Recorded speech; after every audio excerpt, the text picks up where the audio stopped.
Hello everyone, welcome back to my channel that is English Field, and today we are going to discuss a very important topic in this video, that is ode literary forms जो सबके लिए typical होता है, but अब ये जो series start कर रहे हैं हम वो बहुत ही ईजी होने वाली है आपके लिए।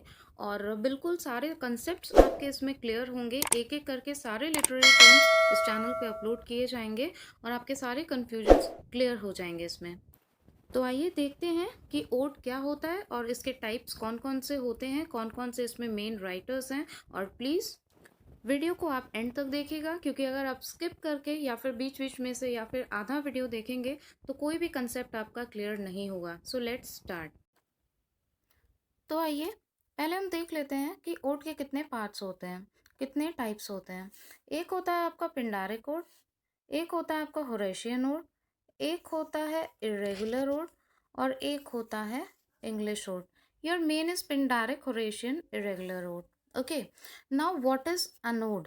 ओड है क्या, उसके कौन से मेन पॉइंट्स हैं और किस तरीके से एग्जाम में आपके क्वेश्चन फ्रेम होंगे, सारे पॉइंट्स उसी के अकॉर्डिंगली है और लैंग्वेज भी सेम है जो आपके एग्जाम्स में आती है। Now see first point, it has been derived और you can say originated from the Greek word ode. ये इसका ओरिजिन भी आ सकता है एग्जाम में और डिराइव्ड कहाँ से हुआ ये भी आ सकता है, तो आपको पता होना चाहिए it is derived from the Greek word oide. Now the next point, it was used by the Greeks as a song. ये एज अ सॉन्ग यूज किया जाता था ग्रीक्स के लिए, ग्रीक्स मीन्स इसको यूज करते थे। It is a long lyric poem, ऐसे भी आ सकता है ओड है और उसके बाद में आपको चार ऑप्शन मिल जाएंगे, शॉर्ट पोएम, बैलड है, तो उसमें आपको पता होना चाहिए it is a long lyric poem. It is serious and complicated in subject. The seriousness is the main subject in this ode. It is in the form of an address to the subject or the person about which or whom it is written. अब ये एक direct address होता है किसी object के लिए या फिर किसी पर्सन के लिए, या फिर जिसके whom it is written, या फिर जिसके बारे में ये लिखी जा रही है उसके बारे में डायरेक्टली अपने इमोशंस, अपनी फीलिंग्स, अपने डिज़ायर्स पोएट एक्सप्रेस करते हैं। और ये डायरेक्ट एड्रेस होता है किसी भी ऑब्जेक्ट या पर्सन पे। It was written in the occasion of public functions such as funeral, birthday, state events or private occasions. अब ये लिखा कब जाता है, कौन कौन से ओकेजन्स पे इसको लिखा जा सकता है, जैसे कि फ्यूनरल हुआ, प्राइवेट फंक्शंस हुए, ओकेजन्स हुए, या फिर बर्थडे वगैरह हुए। जैसे odd on the Christian nativity था एक ओड, तो इस तरीके से ये लिखे जाते हैं बर्थडेज पे, इवेंट्स पे। क्रिसमस डे पे ये लिखा गया था 25 दिसंबर को, odd on the Christian nativity. Now next, it expresses the poet's great desire or his prayer to a respected person or personified object. ये एक्सप्रेस क्या करता है, मेनली ओड में क्या मेन पॉइंट्स होते हैं वो आपको पता चल गए, बट ये एक्सप्रेस क्या करता है, पोइट्स ग्रेट डिज़ायर, उनकी इच्छा को या फिर उनके इमोशंस और उनकी फीलिंग्स को, हिज प्रेयर या फिर उनकी कोई प्रेयर है, किसी को उन्होंने इन्वोक किया है वो, टू अ रिस्पेक्टेड पर्सन और पर्सोनिफाइड ऑब्जेक्ट। जैसा कि हमने पिछले ही पॉइंट में देख लिया है कि इसमें एक पर्सोनिफाइड ऑब्जेक्ट भी हो सकता है, जैसे ऑब्जेक्ट को ही एक person, as a person, creature, उसको उन्होंने ट्रीट किया हो उस पोएम में। तो ये सारी सीरियस और रियल अपनी इमोशंस को एक्सप्रेस करते हैं poet. It was invented by Greek tragedians like Aeschylus, Sophocles and Euripides. ये बहुत ही इंपॉर्टेंट क्वेश्चन है, इसको आप ज़रूर से देख लीजिएगा।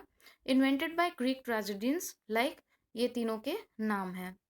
In 19th century, John Keats was the greatest writer of ode. 19th century में कौन सबसे ग्रेटेस्ट राइटर था जो ओड को यूज करते थे, वो थे हमारे John Keats. Elevated in style and elaborated in its stanzaic form or structure, you can say. Elevated in style means इस ओड को बहुत ही एक ऊंचा रैंक दिया जाता है क्योंकि it is full of real emotions of poet और काफ़ी इलाबोरेटेड होता है। स्टैंजाइक इसका स्ट्रक्चर होता है, ये स्टैंजाज में होता है। Now will talk about Pindaric ode. What is Pindaric ode? Pindaric ode को हम रेगुलर ओड भी बोलते हैं, कोरल ओड भी बोलते हैं, जो कि कोरस के एक ग्रुप के थ्रू ही इसको सिंग किया जाता है। It is kind of song. Okay, Now see what are the main points in Pindaric ode or what is Pindaric ode. The Pindaric ode in English is a close imitation of Pindar's form. Pindaric form जो थी उसी का imitation means नकल करना, हूबहू किसी की नकल उतारना. तो English Pindaric ode is a close imitation, बहुत ही close imitation है क्योंकि पिंडास की ही ये एक इन्वेंशन है. अब देखिए कैसे. Pindar give it the most complicated form. Pindar ने इसको एक कॉम्प्लिकेटेड स्ट्रक्चर प्रोवाइड कर दिया था because it is divided into 3 parts. Further you will come to know, अभी पॉइंट्स में आप आगे देखेंगे. तो इसको 3 पार्ट्स में डिवाइड किया था. अब आइए देखते हैं 3 पार्ट्स कौन से हैं. He divided into 3 parts that is strophe, antistrophe and epode. Now ये स्ट्रोफ, एंटी स्ट्रोफ और ईपोड है क्या? सुना तो आपने बहुत होगा, बहुत सारे वीडियो हैं यूट्यूब पे. ये है क्या एक्चुअली? पिंडास में से 3 पार्ट्स में डिवाइड किया और इनका इसी पे मेन था क्योंकि ये लोग क्या, कोरस क्या होते हैं, एक सिंगर्स का ग्रुप है. अब वो किस तरीके से इसको अपने सॉन्ग्स में इंक्लूड करता है वो आपको आगे पता चलेगा. अभी कुछ मेन पॉइंट्स देखिए. So it is called as Pindaric ode. It was adopted by Spenser. ये स्पेंसर ने अडॉप्ट किया था. Milton, Abraham Cowley, John Dryden, Thomas Gray and Wordsworth, ये कुछ इंपॉर्टेंट राइटर्स हैं जिनके नाम आपको पता होने चाहिए, जो कि मेनली पिंडारिक कोड से कंस्टिट्यूएंट्स रखते हैं. This form was introduced in England by Ben Jonson's ode. England में, ध्यान से देखिएगा, this form was introduced in England by Ben Jonson's ode, जिस ओड का नाम था to the immortal memory and friendship of that noble pair sir Lucius Cary and sir H Morison in 1629. England में अगर पूछा जाए कि पिंडारिक ओड को किसने इंट्रोड्यूस किया तो आपको ये नाम पता होना चाहिए, बेन जॉनसन्स ओड. ये क्वेश्चन आ चुका है. हाँ, इसके बारे में अभी तक क्वेश्चन नहीं आया है बट आपको पता होना चाहिए. मे बी अब की बार कुछ ट्रांसफॉर्म करके दे दे. Now see, the singers moves to one side during strophe. अब जो 3 पार्ट्स में पिंडास ने इसको डिवाइड किया वो है क्या? Singer move to one side, एक साइड में सिंगर आ जाते हैं सारे जब वो सॉन्ग गाते हैं तो उसको स्ट्रोफ कहते हैं. बैकवर्ड ड्यूरिंग द एंटी स्ट्रोफ, और अगर वो बैकवर्ड आ जाते हैं मीन्स एक स्टेप पीछे आ जाते हैं तो उसको हम एंटी स्ट्रोफ कहते हैं. They stand still during the E port, और ई पोर्ट की वो कंडीशन होती है जब वो एकदम स्टैग्नेंट खड़े होते हैं विदाउट एनी मूवमेंट. वहीं पे वो ग्रुप खड़ा हो जाता है, उसको ई पोर्ट की कंडीशन कहते हैं. तो ये हो गया आपका strophe, antistrophe and epode. ये थोड़ी सी आपकी नॉलेज के लिए, so that it would be easier to learn. The best example of Pindaric ode in English are. Now Pindaric ode का जो बेस्ट एग्जाम्पल है वो क्या है? The progress of poesy. ये क्वेश्चन में पूछा जाता है in 1757 and the bard. This is the main important point which you should remember. Now see what is Horatian ode. अब देखिए होरेशियन ओड किसको कहते हैं. Roman poet Horace wrote a number of odes. जो रोमन पोएट हैं Horace, उन्होंने बहुत सारे ओड लिखे. ऐसा क्वेश्चन भी आ सकता है कि होरेशियन ओड के जो मेन राइटर हैं वो कौन है. ठीक है, तो आपको पता होना चाहिए रोमन पोएट है होरेस. अब ये भी क्वेश्चन आ सकता है कि होरेस एक रोमन पोएट है या फिर ग्रीक पोएट है. ठीक है, तो ये चीज़ भी आपको पता होनी चाहिए कि ये रोमन पोएट है. So like this questions are going to form. Main thing is, अगर आप अच्छे से कंसेप्ट समझ लेते हो क्या क्या पॉइंट्स होते हैं तो वो रिमाइंड करने में ईजी हो जाता है. Most of them are monodic and their structure is simple. जो ज़्यादा है वो मोनोडिक है और उसका स्ट्रक्चर जो है बहुत ही सिंपल है. It contains no division as above. जैसा कि आपने पहले डिवीजन देखा अलग अलग डिविजन्स में, ई पोड, एंटी स्ट्रोफ, स्ट्रोफ, तो इसमें ऐसा कोई डिवीजन हमें देखने को नहीं मिलता है. पिंडार्स का थोड़ा सा कॉम्प्लिकेटेड स्ट्रक्चर था बट होरेशियन ओड में ऐसा कोई डिवीजन नहीं पाया गया. Invented by Roman poet Horace, published in 23 BC. Invented by Roman poet, ये इंपॉर्टेंट पॉइंट एक. होरेस, ये एक important point name. And published in 23rd BC, ये भी आपको पता होना चाहिए when was Horatian ode published. So 23rd BC. Now, famous Horatian ode writers. There are some of the very specific writers which you should know. It may be asked in your examination given by the options. C. William Collins, Coleridge, शेले and Keats. They wrote both kind of odds. ठीक है, उन्होंने पिंडारिक को भी use किया और Horatian को भी value दी थी. ये आपको पता होना चाहिए, शेली और कीट्स, क्योंकि एग्जाम्पल में अगर दोनों का ऑप्शन आ जाए तो आप दोनों पे टिक करोगे. And if it is asked means from the Horatian ode and Pindaric ode only one option is given. या तो खाली पिंडारिक पूछा जाता है या होरेशियन पूछा जाता, तब आप एक पे टिक करोगे. दोनों में से जो भी होगा, और दोनों अवेलेबल है तो आप हमेशा दोनों पे टिक करोगे. This point should be noted. Andrew Marvell, Alexander Pope, ये कुछ मेन राइटर्स हैं. It is no longer in use, but अब इसका इतना ज़्यादा यूज़ नहीं होता है. Now see, after Pindaric ode and Horatian ode, what is English ode? Written by Shelley and Keats. Shelley और कीट्स ने इनका ज़्यादा यूज़ किया और अभी ज़्यादा ये यूज़ में भी आते हैं. दीज आर इंग्लिश और रेगुलर ओड्स. इनको हम इंग्लिश ओड और रेगुलर ओड भी बोलते हैं. English ode form is much popular nowadays. As I told you कि अब ज़्यादा ये पॉपुलर हो गया है. जैसे होरेशियन का इतना यूज़ नहीं होता है, पिंडारिक का इतना यूज़ नहीं होता है. English ode gives a greater freedom of structure and line than a classic form.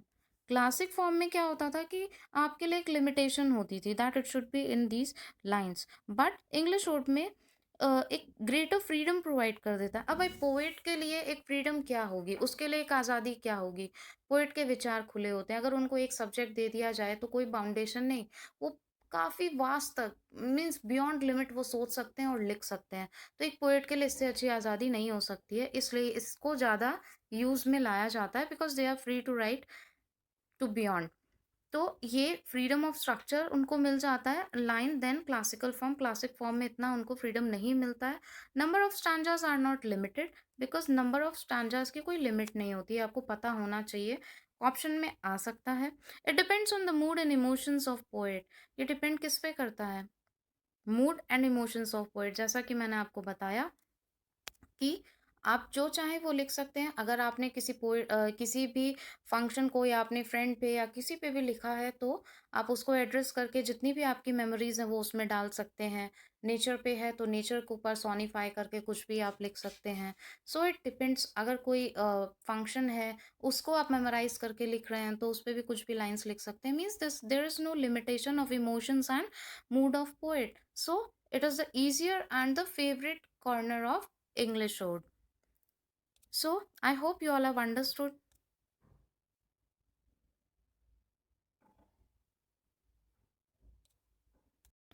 Now friends, I hope आपको ये क्लियर हो गया होगा और इससे बाहर आपको कुछ पढ़ने की ज़रूरत नहीं है, क्योंकि जितने भी क्वेश्चंस आपके एग्ज़ाम के लिए फ्रेम होते हैं टीजीटी पीजीटी एलटी ग्रेड के लिए, वो इनमें से ही फ्रेम होते हैं. फिर भी अगर आपके माइंड में कोई क्वेश्चन या फिर कोई क्वेरी है तो आप कमेंट बॉक्स में कमेंट कर सकते हैं और ज़रूर करिए. अपना फीडबैक भी ज़रूर दीजिए अगर कुछ इम्प्रूवमेंट इन वीडियोज़ में हो सकती है. और नोट्स के लिए अगर आपको नोट्स की ज़रूरत है तो डिस्क्रिप्शन बॉक्स में आपको उसका सारा मैटर पता चल जाएगा. तो आप उस कॉन्टैक्ट नंबर पे मैसेज करके आप नोट्स के लिए भी बता सकते हैं. और अगर आपको व्हाट्सएप ग्रुप ज्वाइन करना है, जैसे कि हमारी स्ट्रैटेजी चल रही है डेली टेस्ट सीरीज़ की, एक नया ग्रुप अभी क्रिएट हुआ है. पहले का ग्रुप वो एंड हो चुका है, तो उसके लिए भी आप अप्लाई कर सकते हो. वहाँ से आप उस नंबर पे मैसेज कर दो, डिस्क्रिप्शन बॉक्स में आपको मैसेज मिल जाएगा. बाकी मैं तो ये बोलूँगी कि आप व्हाट्सएप ग्रुप ज्वाइन करिए और यहाँ पे जितने भी वीडियोज़ हैं यूट्यूब पे स्टेप बाय स्टेप आपकी प्रिपरेशन हो रही है, तो आप वहाँ से भी अपनी प्रिपरेशन कर सकते हैं. ऐसा नहीं है कि आप नोट से ही कर पाएंगे. ये सारी चीज़ें कंप्लीट करने के बाद में सारी बुक्स आप देख लीजिए, यहाँ पे वीडियो अवेलेबल है, कौन सी बेस्ट बुक्स हैं थोड़ा उनसे पढ़िए. उसके बाद में आप इन वीडियो से हेल्प लीजिए और फिर अगर आपको नोट्स की ज़रूरत लगती है तो आप नोट्स ले सकते हैं, वो भी आपके लिए फैसिलिटी है. बाकी आप वीडियो से भी स्क्रीनशॉट लेके या फिर पॉज करके आप अपने खुद के नोट्स क्रिएट करिए, जो कि मैं हमेशा कहती हूँ दैट इज़ वेरी बेनिफिशियल. और बाकी कोई भी आप फीडबैक देना चाहें तो प्लीज़ आप कमेंट बॉक्स में कमेंट ज़रूर करिए, because it gives encouragement to upload more and more informative videos for you all. And please like the video. I hope this video is beneficial for you. So एक like तो बनता है. आप like नहीं करते हो, बस वीडियो को देख के आप चले जाते हो लाइक भूल करना. मेरा एक दूसरा चैनल है दीप इंग्लिश आईसीएसई ट्यूटोरियल, जिसका लिंक आपको डिस्क्रिप्शन बॉक्स में मिल जाएगा। एक बार जाकर आप उसको चेक ज़रूर करें, बिकॉज उस पे भी आपको शेक्सपियर के जो प्लेस हैं उनके सारे कैरेक्टर्स का डिस्क्रिप्शन अलग अलग वीडियोस में, बाकी उसकी एक्ट वाइज समरी, बाकी फुल स्टोरी, ये सारी चीज़ें आपको वहाँ पे मिल जाएगी। पोएम्स की स्टोरीज और उसका डिस्क्रिप्शन, सारे पॉइंट्स आपको वहाँ पे क्लियर हो जाएंगे। तो डिस्क्रिप्शन बॉक्स में है उसका लिंक, आप उसको ज़रूर क्लिक करें और उसको जाके देखिए। यहाँ से दोनों चैनल पे आपको प्रिपरेशन कराई जा रही है, तो मेरे उस चैनल को भी प्लीज़ आप सब्सक्राइब करें और ख़ुद को प्रॉफिटेबल जोन में रखिए। दोनों चैनल्स को सब्सक्राइब करके आप अपनी प्रिपरेशन कर सकते हैं। टॉपिक वाइज आप क्वेश्चन सीरीज जरूर अटेम्प्ट करिए। ये तो सारे वीडियोस हैं जो लिटरेरी टर्म्स के मेन पॉइंट्स हैं और उनका एक्सप्लेनेशन है इसमें। बाकी इनसे जितने भी क्वेश्चंस फ्रेम होते हैं उनके वीडियोस आपको मिल जाएंगे। आई नो वीडियो थोड़ी लेंदी बन गई है, बट सारी नॉलेज देने के लिए और अपने बारे में सब कुछ बताने के लिए कभी कभी वीडियो को थोड़ा लंबा भी बनाना पड़ता है, तभी आपको पता चलेगा what are the important points. ऐसे ही इन्फॉर्मेटिव वीडियोस के लिए, लेटेस्ट अपडेट के लिए प्लीज़ चैनल को सब्सक्राइब करें और बेल आइकन को हिट करना बिल्कुल ना भूलें, जिससे आपको लेटेस्ट वीडियोस के अपडेट्स मिलते रहें और आपकी प्रिपरेशन अच्छी होती रहे। Thank you so much.